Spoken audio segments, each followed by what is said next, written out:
Hey guys, welcome to banking update. आप सभी का स्वागत है बैंकिंग अपडेट में। सो फ्रेंड्स, आज है 2 जनवरी 2021 और आज की जितनी भी इंपॉर्टेंट करंट अफेयर्स है वो आज हम इस वीडियो में डिस्कस करने वाले हैं। तो वीडियो के लास्ट तक बिल्कुल साथ में बने रहिएगा। करंट अफेयर के साथ साथ जो इंपॉर्टेंट फैक्ट्स हैं वो भी आज इस वीडियो में आपके साथ में डिस्कस करूंगा। साथ ही साथ कल के जो क्वेश्चन ऑफ द डे था उसका आंसर भी आपको बताएंगे और किन्होंने सही जवाब दिया है उनका कमेंट भी आपके साथ फीचर करेंगे। अगर आप भी ये मौका चाहते हैं तो आपकी जो आज का क्वेश्चन है उसमें आप अपना अच्छा परफॉर्मेंस दीजिएगा। तो चलिए स्टार्ट करते हैं पहले क्वेश्चन के साथ। तो पहला क्वेश्चन है हमारा, किस देश ने हाल ही में 2026 तक चंद्रमा की सतह पर परमाणु रिएक्टर बनाने का निर्णय लिया? किस देश ने? तो इसका आंसर आप बताइए। इसका आंसर जो है वो है आपका अमेरिका। ओके, अमेरिका इसका सही आंसर है। अब अमेरिका ने जो है, अमेरिका की जो यूएस गवर्नमेंट है यानी यूएस डिपार्टमेंटल ऑफ एनर्जी, उन्होंने नासा के साथ, यूएस डिपार्टमेंटल ऑफ एनर्जी, आप इसका जरूर ध्यान रखिएगा क्योंकि ये क्वेश्चन के पॉइंट ऑफ व्यू से बहुत इंपॉर्टेंट है। तो यूएस डिपार्टमेंटल ऑफ एनर्जी ने नासा के साथ जो है साझेदारी की है इस चीज को लेकर, यानी 2026 तक चंद्रमा की सतह पर परमाणु रिएक्टर बनाने के लिए। नासा की बात कर लेते हैं तो 1958 में जो है, 1958 में इसका स्थापना वर्ष होता है 1 अक्टूबर 1958 को, और जो इसका हेडक्वार्टर है वो वॉशिंगटन में है। नासा की फुल फॉर्म की बात कर लेते हैं तो national aeronautics space and administration, ये इसकी फुल फॉर्म है। तो 2026 तक जो इनका चंद्रमा की सतह पर परमाणु रिएक्टर बनाने का काम है वो यूएस गवर्नमेंट के द्वारा है या यूएस गवर्नमेंट के साझे में है, यूएस डिपार्टमेंटल ऑफ एनर्जी। चलिए चलते हैं अपने नेक्स्ट क्वेश्चन की तरफ। आज की जो पीडीएफ है वो आपको हमारे टेलीग्राम चैनल पे मिल जाएगी। तो आप टेलीग्राम का जो हमारा लिंक है वो आपको मैं लास्ट में बता दूंगा, आप वहां से भी आज की पीडीएफ को डाउनलोड कर सकते हैं। तो भारत और किस देश के बीच हाल ही में 2 दिवसीय नौसेना अभ्यास पासएक्स किया गया? तो इसका जो सही ऑप्शन है वो है हमारा वियतनाम। ठीक है, वियतनाम के द्वारा भारत और नौसेना अभ्यास जो है वियतनाम के बीच में हुआ। ये जो पास एक्स है इसकी अगर बात करें तो क्या है, जो हमारी समुद्री एक्सरसाइजेस होती हैं ये उसी का एक हिस्सा है। भारत और वियतनाम के बीच में इसलिए है क्योंकि अभी थोड़े दिनों पहले वियतनाम में रिलीफ के लिए, क्योंकि वहां पर थोड़ा मतलब फ्लड से रिलेटेड कुछ चीज़ें आई थी, फ्लड आया था और भी कई सारी परेशानियां थी वियतनाम में। तो भारत ने अपना आईएनएस किल्टन जो है वहां पर रिलीफ के लिए भेजा था। तो इसी के लिए जो है 2 दिवसीय नौसेना अभ्यास ये पासेक्स हो रहा है। तो चलिए चलते हैं अपने नेक्स्ट क्वेश्चन की तरफ। एशिया के सबसे अमीर व्यक्ति कौन थे? देखिए, पहला जो थे उनको तो आप सब लोग जानते होंगे क्योंकि हम भारतीय हैं। तो पहले जो हमारे व्यक्ति थे वो थे मुकेश अंबानी जी, लेकिन अब वो नहीं रहे हैं, मतलब अब वो जो है स्थान पे नहीं रहे हैं, उनका जो भार है वो जोंग शैनसैन ने संभाला है। जोंग शैनसैन की बात करें तो ये एक चाइनीज बिलियनर हैं, यानी चाइनीज बिजनेसमैन है।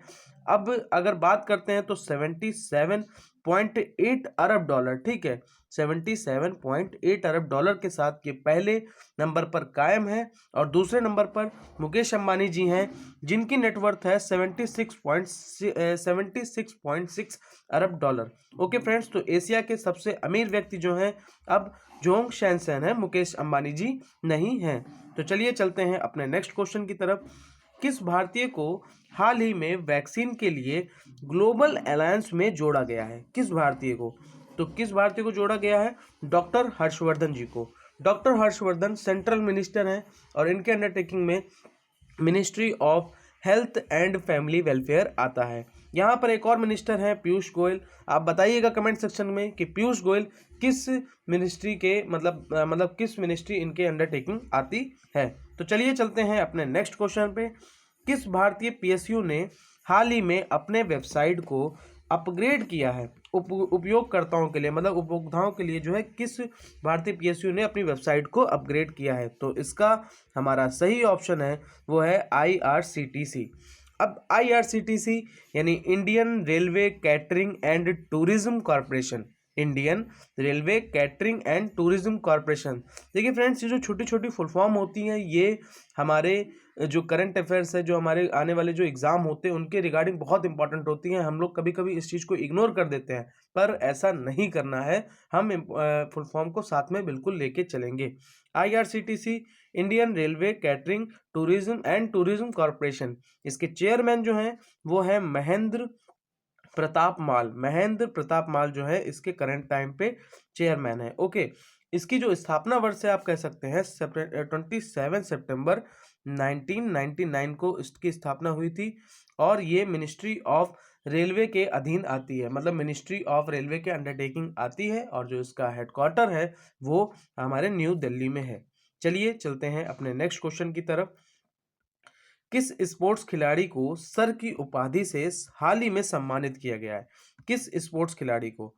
तो इसका जो सही ऑप्शन है वो है हमारा लुइस हैमिल्टन, ये इसका सही आंसर है। अब देखिए सर की उपाधि मतलब क्या है, तो सर की उपाधि मतलब ये है कि आपके नाम के आगे सर लगा दिया जाता है, जो एक ब्रिटेन नागरिक सम्मान, मतलब ब्रिटेन का सबसे बड़ा सम्मान। जैसे अगर मैं अपने इंडिया की बात करूं तो हमारे इंडिया में जो सर्वोच्च नागरिक सम्मान है वो हमारा भारत रत्न है, ठीक है। तो वैसे ही ये ब्रिटेन का सम्मान है जो ब्रिटेन में दिया गया है, क्वीन एलिजाबेथ के द्वारा लुइस हैमिल्टन को मिला है। ओके, लुइस हैमिल्टन को सर की उपाधि मिली है, और इन्होंने जो है ये ब्रिटिश ड्राइवर हैं, और ये छठे छठे ड्राइवर हैं जिन्होंने ये उपाधि ग्रहण की है। ओके, ब्रिटेन में दिया जाने वाला सबसे बड़ा नागरिक सम्मान है, और इसका जो नाम है वो है नाइट हुड इसका नाम है। तो आप इस चीज को जरूर ध्यान रखिएगा, नाइट हुड इसका नाम है जिसमें सर की उपाधि लग जाती है। लुइस हैमिल्टन ने जो है 91 रेस, माइकल शूमाकर, ये देखिए आप ऑप्शन में लिखा है, जिनके नाम पे 91 रेस में 91 रेस जो है 91 रेस जीतने का रिकॉर्ड है, उनका ये रिकॉर्ड तोड़कर लुइस हैमिल्टन इनसे भी आगे हैं। तो चलिए चलते हैं अपने नेक्स्ट क्वेश्चन की तरफ। आईसीसी टेस्ट रैंकिंग में आईसीसी टेस्ट रैंकिंग में प्रथम स्थान किस टीम ने हासिल किया है? आईसीसी टेस्ट रैंकिंग में जो प्रथम स्थान है वो हमारे न्यूजीलैंड की टीम ने हासिल किया है। अब ये स्थान न्यूजीलैंड ने जो है भारत और ऑस्ट्रेलिया टीम को, मतलब पीछे करके, भारत और ऑस्ट्रेलिया टीम को पीछे करके इन्होंने ये स्थान पाया है आईसीसी की टेस्ट रैंकिंग में। और थोड़ा सा बात आईसीसी के ऊपर भी करते हैं। आईसीसी यानी international cricket council. Okay, international cricket council, इसका जो स्थापना वर्ष है वो 1909 में इसका स्थापना वर्ष कह सकते हैं। मुख्यालय इसका दुबई यूएई में है, और इसके जो अध्यक्ष हैं वो ग्रेग वॉर्केल हैं जो न्यूजीलैंड के हैं, वॉर्केले। सीईओ इसकी भारतीय मूल की महिला है जिनका नाम है मनु साहनी भारतीय मूल की हैं। मेंबर इसमें आते हैं 104। ये पॉइंट ऑफ व्यू से बहुत इंपॉर्टेंट है कि इसमें कितने आईसीसी में मेंबर हैं, तो 104 मेंबर आईसीसी के अंडरटेकिंग आते हैं। चलते हैं अपने नेक्स्ट क्वेश्चन की तरफ। जम्मू कश्मीर और लद्दाख के मुख्य न्यायाधीश को नियुक्त हाल ही में किया गया है, तो किसे नियुक्त किया गया है? तो इनका नाम अगर मैं बात करता हूं तो इनका नाम है पंकज मित्तल को भी हाल ही में जम्मू कश्मीर और लद्दाख के जो नए मुख्य न्यायाधीश हैं उसके रूप में इनको नियुक्त किया गया है। इन्होंने जो है किसका पदभार ग्रहण किया है? गीता मित्तल, यानी पूर्व चीफ जस्टिस जो है गीता मित्तल का पदभार ग्रहण किया है, गीता मित्तल का, ये चीज जरूर ध्यान रखिएगा। और राष्ट्रपति रामनाथ कोविंद जी ने जो है जस्टिस पंकज मित्तल को जो मुख्य न्यायाधीश है वो नियुक्त किया है। चलते हैं अपने नेक्स्ट क्वेश्चन की तरफ। भारत के लियोन मेडेका हाल ही में भारत के 67वें ग्रैंड मास्टर बन गए हैं, जो कि वो किस राज्य से हैं? तो वो हमारे गोवा राज्य से हैं। किस राज्य से हैं? गोवा राज्य से हैं। गोवा की बात करें तो गोवा के जो इस टाइम पे मुख्यमंत्री हैं वो प्रमोद सावंत जी हैं। ओके, जो ये भारत के लियोन मेडिकला हैं, ठीक है, मेडिकला हैं, इन्होंने जो है 14 वर्ष की उम्र में ही शतरंज खिलाड़ी लियोन मेडिकला इटली